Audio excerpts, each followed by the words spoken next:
So the one beneath me, so the one at 20 foot isn't clipped. The one I think I have protection. I'm now at 30 or 40 foot, right? Yeah.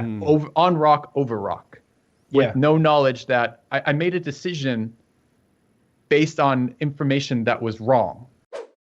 And we're live.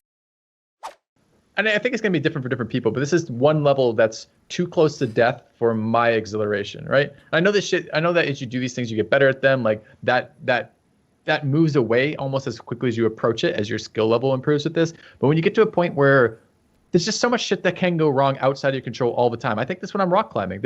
I have had rocks break on me as I'm climbing them.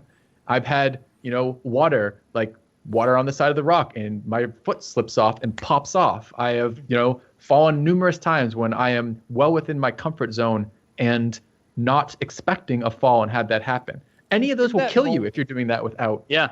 You only get one strike. It's like, oh, you'll get better and better at it the more you do it. It's like, well, if on time 4 you get a little overconfident, there's not going to be a time 5.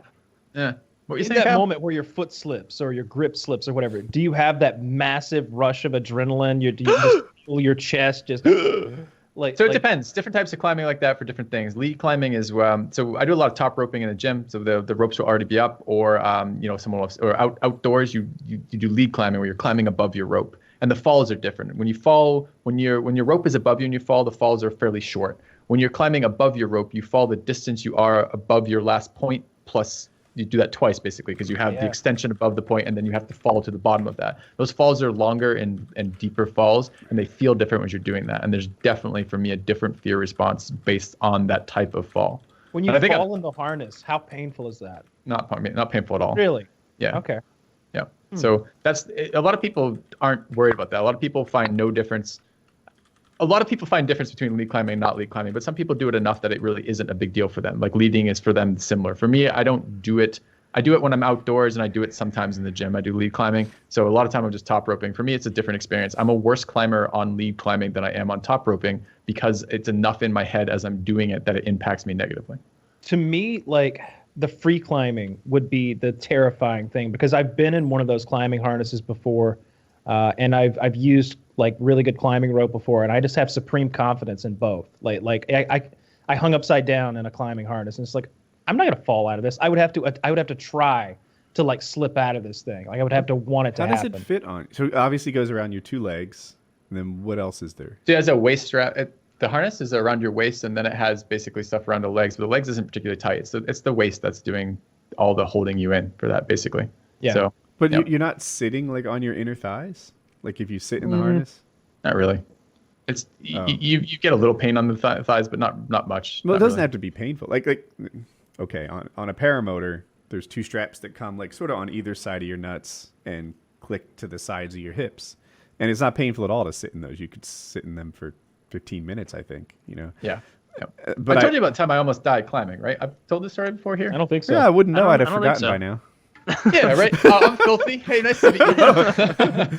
So, all right. So I was doing the climb, right? And it was morning climb, first climb of the day. We were down in southern Illinois climbing at Jackson Falls, and I had a guidebook for this. And so I'm looking for a climb that's within my skill level, that a warm-up climb, not too big a deal. We find what we think is that climb, but they've added climbs to this area since the guidebook was written. So I'm actually climbing something that I'm not familiar with. Hadn't climbed before, and wasn't the route I thought I was climbing. It was much harder than the route I thought I was climbing. And again, the bolts are on the wall. So your first bolt's maybe 20 foot up, 15 foot up. That's your first piece of protection. And then as you keep climbing, there may be another one every 10, 15 foot, maybe a little bit further, depending on how good the protection is. Mm-hmm. So I get to the first bolt and I clip in, and I'm like, this is harder than I was expecting, but whatever, I'm going to go for it. I clip into that, and I'm going for the next one. And I'm at the max extension now. So I'm at the second bolt. I've climbed up there, and it's an overhang, and it's fucking hard. And I am like at the edge of my strength, like if I'm going to make this clip or not. And clipping is a little bit strenuous because you're reaching the rope up to clip into something above and beyond just the move. And I'm hanging doing this.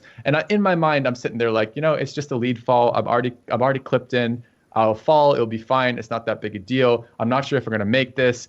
And I almost let go once or twice. And I'm like, this, whatever, it'll be fine. And I decide just for whatever fucking reason, I'm like, I'll just try one more time. And I'm clipping it and I get it and I sink it. And I just sit back on the harness and say, take, and I'm fine. And I look down and I had somehow fucked up my first piece of protection clip. Shit. So the one beneath me, so the one at 20 foot isn't clipped. The one I think I had protection. I'm now at 30 or 40 foot, right? Yeah. On rock, over rock, with Yeah. no knowledge that I made a decision based on information that was wrong. Yeah. And I almost, I in my head, I can go back to that moment. I was within, I don't know how you describe that, milliseconds, moments, whatever that decision is, how close I was. It was like a 50.00001 versus a 49.99999 to decide to tough it out and hit that clip versus not do that. Because I was in my mind totally protected, and it would just have been a lead fall, and a lead fall is not a big deal.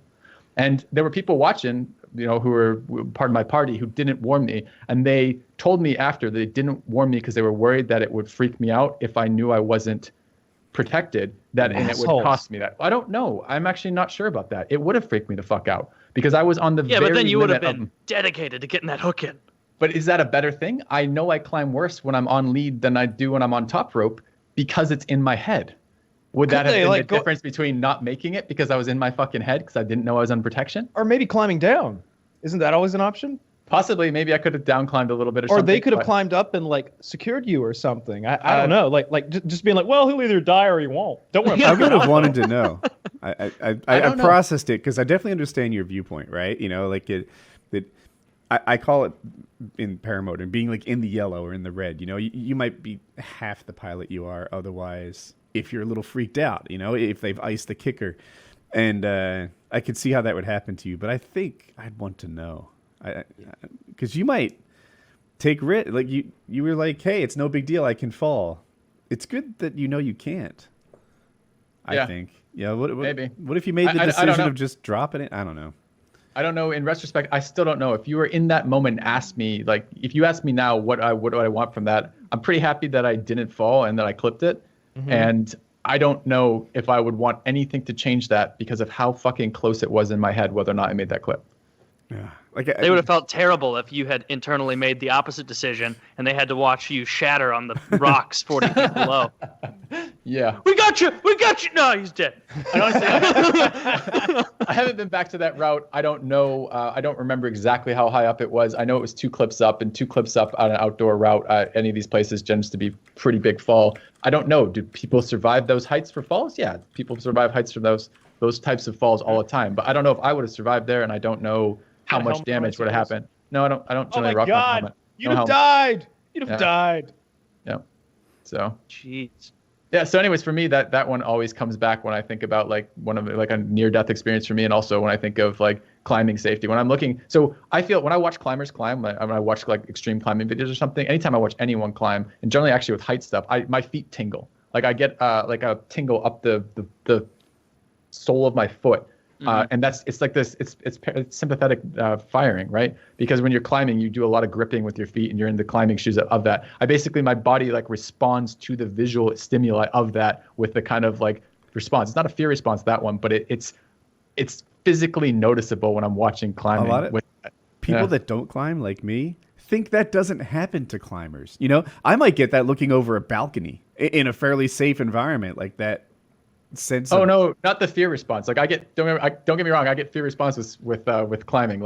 I get the identical fear response with leading when I'm above my rope as I do. I got pierced one time, 2 hook pole style piercing, big fucking. We're talking decorative skin piercing. No, I'm talking. You put weight on it, you hang off them.